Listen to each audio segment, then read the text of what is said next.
Alright, y'all, welcome back to Combat Arms channel.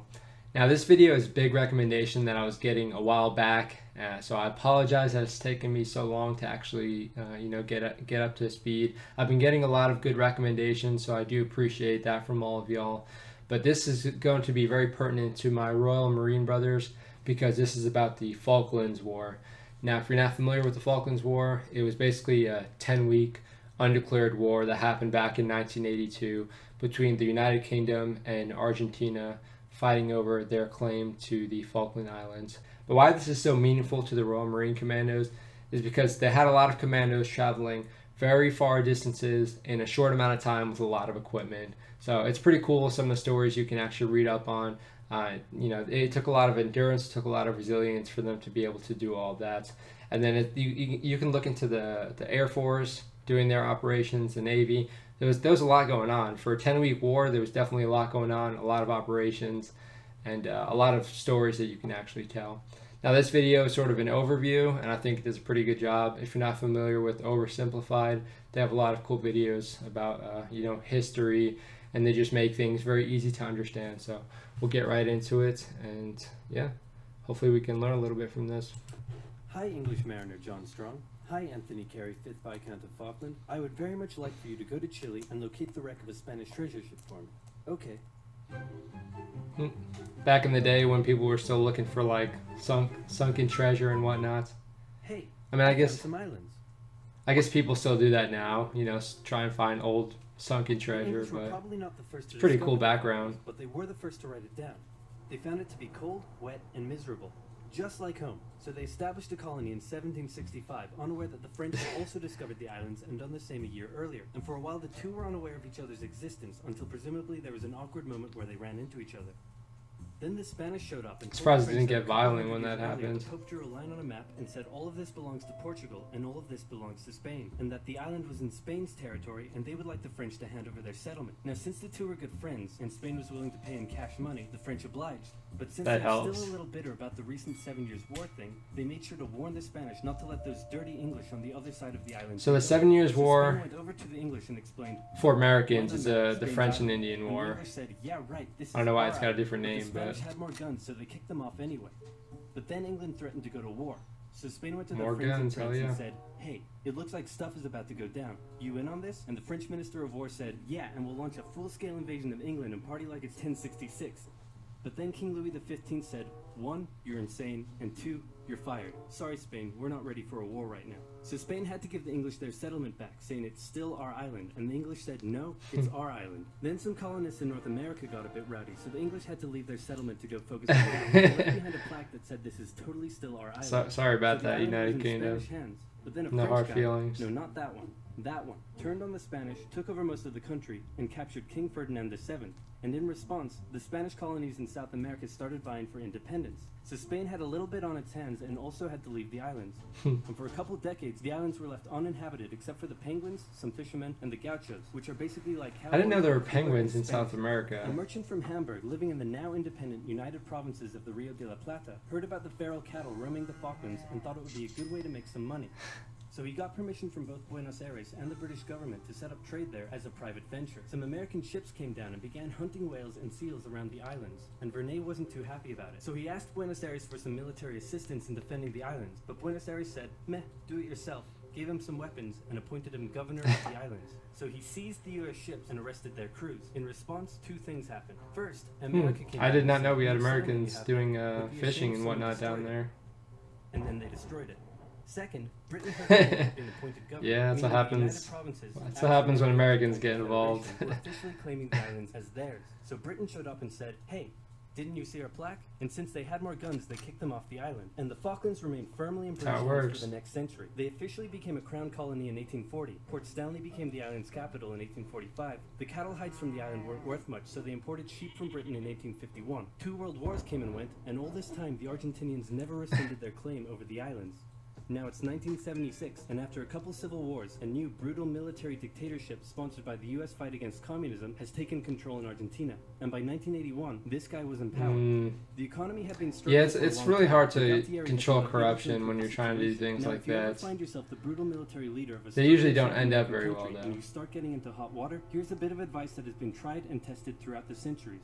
Start a war to distract everyone from their misery. Galtieri knew how popular he would be if he could finally take that's a popular method. Malvinas from the occupying British. There had been proposals to cut British military spending, and the ice patrol vessel HMS Endurance had been withdrawn from the area. So the Argentinians assumed the British may not even bother doing anything about the invasion. After easily capturing the largely uninhabited South Georgia island, 600 Argentine troops were sent to the Falklands. The small number of Royal Marines and other British forces stationed there put up a small amount of resistance, but in the end had to surrender to the larger Argentine force. Crowds in Argentina celebrated the news, but they were wrong to assume the British would do nothing because the person in charge of the United Kingdom at the time was this lady. Thatcher was a somewhat controversial prime minister. Yeah, you don't want to mess with her. Even as an American, I know that much. Iron, for example. She immediately declared an exclusion zone around the islands and organized for a task force of over 100 ships to set sail for the Falklands. The United Nations expressed concern at the Argentine invasion. All South American nations apart from Chile backed Argentina. And since the United States had propped up the Argentine dictatorship, Reagan went to Thatcher and said, "Could you maybe just let them have the islands?" And Thatcher said no. Okay, here, have some weapons. Fighting a war over 8,000 miles. Hell yeah, we got you. We got you, United Kingdom. They requisitioned civilian cruise ships and containers, and they used British-owned Ascension Island as a forward base. So I know that New Zealand was also helping the United Kingdom with Chile. So the first task for the British was to gain control of the seas. It's cool when that all comes together. On the 2nd of May, a British submarine sank an Argentine cruiser. The sinking was controversial, as it occurred outside the British exclusion zone. It was also the largest loss of life in a single incident during the war. So I'll provide a little context about this. So the captain of this ship that actually got sunk actually ended up saying they weren't trying to get away from the exclusion zone or what have you. They're actually trying to maneuver. So the captain of the ship that was sunk by the United Kingdom actually ended up saying that it was right for them to sink it. It was totally okay based on the war that was actually happening. So it's a cool little piece of background. It's pretty humbling for a captain of a sunken ship to actually say that, especially after the fact. I think that was back in 2005. So yeah, I mean, it takes a lot, especially when 323 people were killed, and I think that actually accounted for almost half of the casualties from Argentina during this war. And in response, the Argentine Navy withdrew from the islands.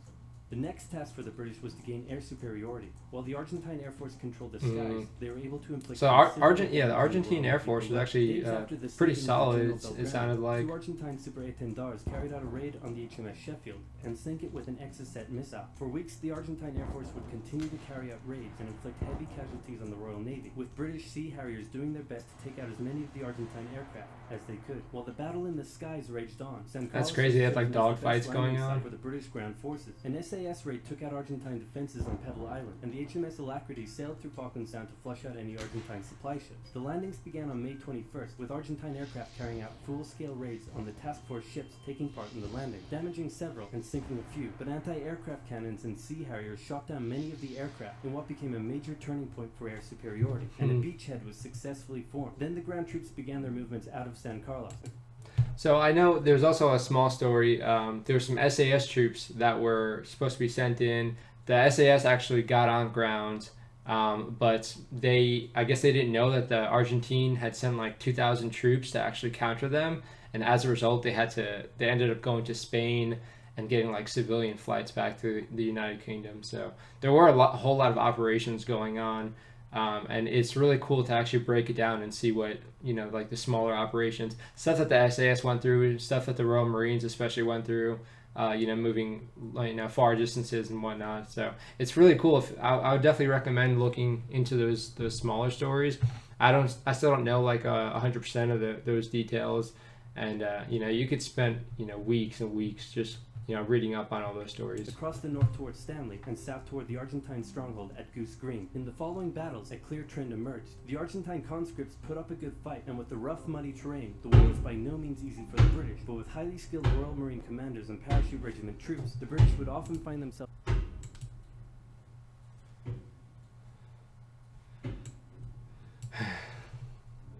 stronghold at Goose Green. In the following battles, a clear trend emerged. The Argentine conscripts put up a good fight, and with the rough, muddy terrain, the war was by no means easy for the British. But with highly skilled Royal Marine commanders and parachute regiment troops, the British would often find themselves taking on larger numbers of Argentinian soldiers, but would still come out victorious with conscripts aren't going to be a good match for the Paras and the Royal Marine Commandos. In a decisive British victory, with over 900 Argentinians surrendering. Then, with 5,000 reinforcements arriving from the 5th Infantry Brigade, the British started preparing for their final assault on Stanley. In a series of hard-fought battles, they took control of the hills and mountains surrounding the town, as the Argentine forces withdrew, with British ships shelling their positions from offshore. Utterly surrounded, on the 14th of June, the Argentinians surrendered, and the war was over. The 2-month-long war claimed hundreds of lives and left the islands strewn with minefields that still pose a problem to this day. Argentina still claims the islands, but in 2013 a referendum was held, and the islanders voted 99.8% in favor of remaining British. Plus, oil was just found near the islands, so the British probably aren't going to give them up anytime soon. That's how it works. Yeah, okay, so that was a really cool video. Again, oversimplified, makes some really awesome stuff, so I would recommend checking their videos out if you love history and whatnot. But I didn't know, like actually looking at the map now, I didn't know the Falklands was so far south. That's probably why there are penguins on it. And it probably meant it was pretty cold.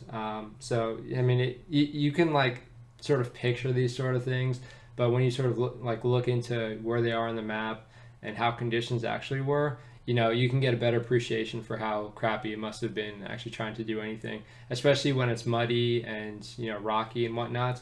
Yeah, it's pretty annoying for light infantry and commandos to have to move over that sort of terrain.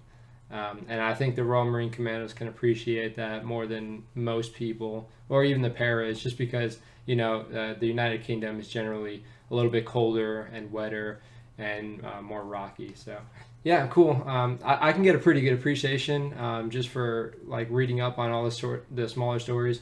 So I would definitely recommend, again, checking out some of the smaller battles, like raids with the SAS, some of the movements the Marine Commandos actually did. So definitely recommend looking into that. But this is a really solid video. If y'all have any experience with anyone who is actually a part of the, anyone who fought in the Falklands War, I know it wasn't too long ago. It probably feels like ages ago, or maybe even like yesterday for some people who are actually fighting in it.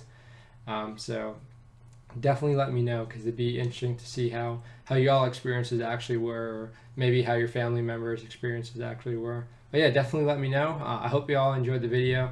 Definitely feel free to subscribe if you want to see any more future videos. Hit the bell so you're notified whenever I upload. But that's it. I hope you guys enjoyed. Again, keep those recommendations coming. I really do appreciate it. So that's it for this video, and I'll see you all in the next one.